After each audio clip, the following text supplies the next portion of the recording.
Well, hello everybody. This is going to be one of those unedited YouTube uploads because quite frankly, I can't do any more editing. After that huge trip I did and the hours I spent editing, I just want to do this quick because I've been asked a number of times, what camera gear do I use on the bike? And I have tried that many different cameras, that many setups to try and find my groove in this motor vlogging world. So I'm going to explain to you what it is that I use. I've got a lot of things here, but I'm now down to two things. What I'm filming on now is my iPhone. So that's one of the major things that I use when I jump off the bike and I want something quick. I will just use my iPhone. But I want to show you what I've got, what I started with. Okay, so one, there I have a Senna 10C on my helmet, and that's the best angle I can get given this helmet. Mind you, I think I've got to replace this helmet soon because it's getting a little bit worn down. I very rarely now use this. I've got the microphone thing here. Because it's an open face, my audio will always be a little bit dodgy. But what I find is, on a couple of occasions, I've had to talk to people on the phone while I'm riding, which I hate doing, but I've had to. I don't want to be standing around talking and take up time in the day when I should be on the bike getting somewhere. So I tend to keep this on because I use it now for the very rare phone call where I'm prepared to talk to somebody, and as a backup if my other camera gear that I'm going to show you does not work. So it's a Senna 10C. There is a 10C Plus or Pro, I forget, there's a later version, which if you're looking at that, go for the later version, because what that can do is you can sync it with your phone and you can put it on and you can see the angle, so you can adjust this. That does need to be a bit higher. So I find when I'm riding with this, if I'm filming, I tend to ride with my head up to try and get the better view. But, you know, and I can listen to music, and I don't, but you can listen to music. It's all Bluetooth to your phone. So that's the camera on my helmet. Then I have this old, it's like a GoPro copy thing with a waterproof casing. That's hopeless. But that, you know, in its day it was okay, but I have it as a backup. I don't use it. I've tried, okay, and the other thing is I've bought is this 360 camera. That works and it's fine. What I find is I don't know how to edit 360 footage. I haven't taught myself that yet. Everything I do is self-taught. I've not done courses or anything. So I'm still yet to work out the 360 camera. So they've all got these universal clamps like all the typical GoPro stuff. So that's something that I need to learn more about. I'm keeping the best thing till last. Now I've got a GoPro Hero 5, which was great when I was using it, and that comes on. So on my bike I have two attachments on either side of the rear vision mirror stems, so I can put these GoPros on there facing either way. But this is like a chest strap-on thing. So I got all these accessory things from that dodgy site called Wish, where you can buy stuff. And this is like a strap-on thing, so it goes around you like a harness, and you can place it there and you can move it up. So if I ever use this one now, it tends to be for that, because what I find is when I'm talking to people, as soon as I get the camera up, they go all stupid and they won't talk. Where if I've got that place there, they don't even know it's on, and they're much more natural. And of course I check with them after. I go, are you okay with me using the footage I just took? And they go, why, you just took footage? Anyway, so that's a Hero 5, and I know there's 7s and they're better ones.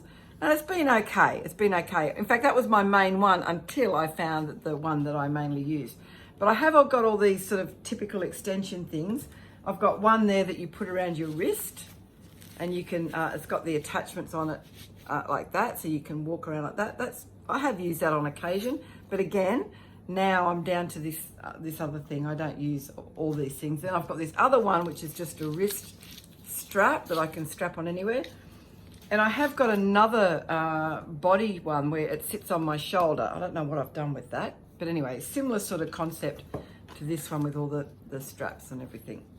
But that's no good because it sits on my shoulder on my left, where the Senna is on my helmet, and every time I turn my head, it knocks the camera down. So that was a waste of money.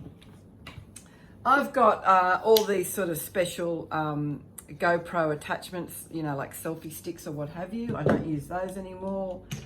I've got this bendy thing that I can wrap around trees or whatever, which I've got at the moment for the 360-degree thing, when and if I go to use it. But again, I haven't really used that either. I've got that's out. I've tried to fix my audio with buying all these attachments, but none of them will stay in the camera. Waste of money. Well, for me, they are, and I don't want wires, so the audio thing's always going to be a problem. I am on a motorbike after all, so there will always be a little bit of, you know, interference. Because I'm on a motorbike.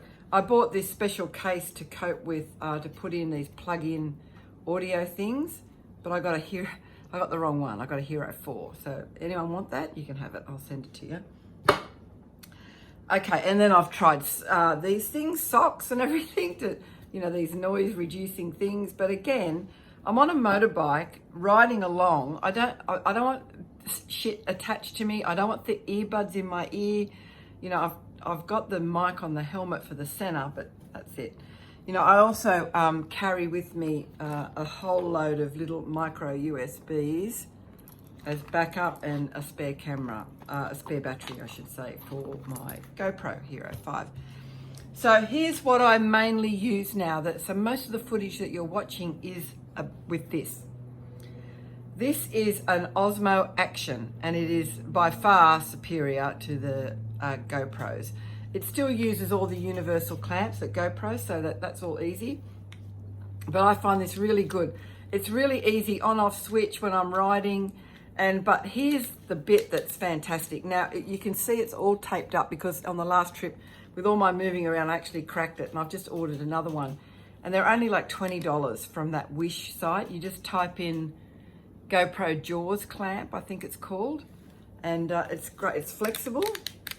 You can, you know, and I have it clamped on my handlebars, but you know, sometimes I might clamp it on my engine guards, so I can get a different angle. You can put it anywhere if you're off the bike. If I'm sitting at a desk doing my meat pie reviews, I can clamp it on a chair or at the end of the table.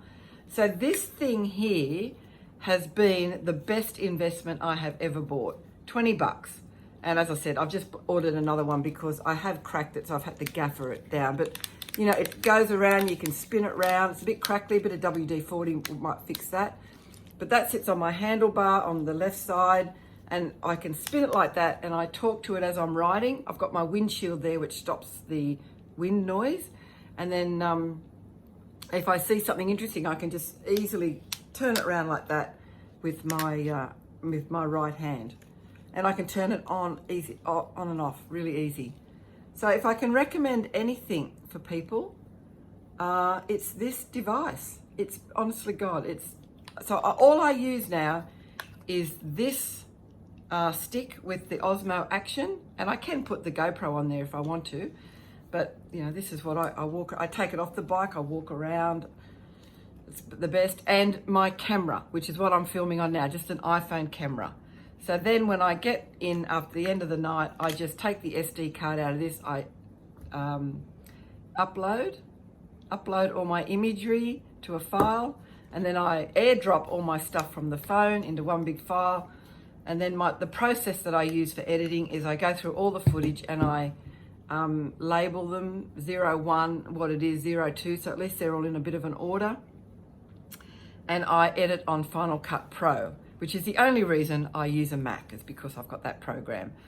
Otherwise, I'd probably stick to the robustness of a PC. However, the Macs, that could be a bit sensitive, but I'm, you know, as I said, I'm self-taught. I'm learning all the time. I've taught myself how to edit on Final Cut Pro. I've taught myself all about cameras and, you know, all the frames per minute and all that sort of stuff. I've managed to work out how to free up space on my Mac, because that was a problem. There you go. And at the end of the night, I do love a glass of wine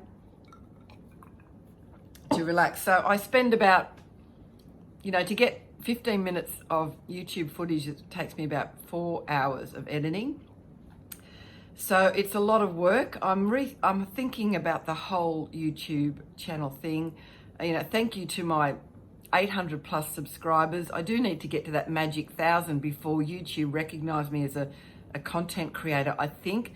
But YouTube changed the goalposts all the time. So it may not be about subscribers. It may be about the hours that people view your videos. All I know is that it's a lot of work. At the moment, I'm enjoying it because it's a chance for me to relive the day's riding, and I like to look back on things. But the moment it becomes a bit of a chore is I'm not sure. I really would like for only subscribers to see my content. I think if you've gone to the trouble of subscribing to my channel, I only want those people to see my content, and it will encourage other people to subscribe. However, that ability to do that with YouTube is not available. You can only set the videos to either private or send a link out to the people that you want to see it, or to public. So I think YouTube should have another option, and that would be that only subscribers see your videos. That would, I think that would be great, because I know a lot of people are watching them and they're not subscribing. So I feel like I really want to reward the people that subscribe, and that encourages me to keep the content as best quality as I can. But like I said, I'm learning every day. I thank you to the people that give me feedback about things. They go, Chris, your audio, your content's great, your audio's a bit shit. I know it's shit. I'm on a motorbike. I've thought, unless you've got a great solution for me, I don't think I can get that any better. I like to support original singer-songwriters of Australia, so a lot of them are my mates, so I try and highlight one of those guys in every video I do and help support them. That's just a thing for me to do. It's part of my other world. There you go. So that's the content that I have. There it all is on the table with my helmet. But as I said, I'm down to this device, Osmo Action, and the iPhone. And that's where I get most of my footage now. Keep it simple, stupid. Tried all the other stuff. This is the best. And I've got my other one should arrive next week. In fact, I think having two of them is probably not a bad thing. There you go. Any questions? Stick them in the comments and I will try and answer all of them for you. If you've got any questions about the gear I use, and any feedback or any suggestions, I'm always open to that sort of stuff. Have a great night. I'm going to kick back now and relax, and I've done that. And thanks for watching, and thank you if you have subscribed. If you haven't, do me a favor, help this old Sheila, hit that subscribe button, and it all goes to part of my plans for retirement. Bye-bye.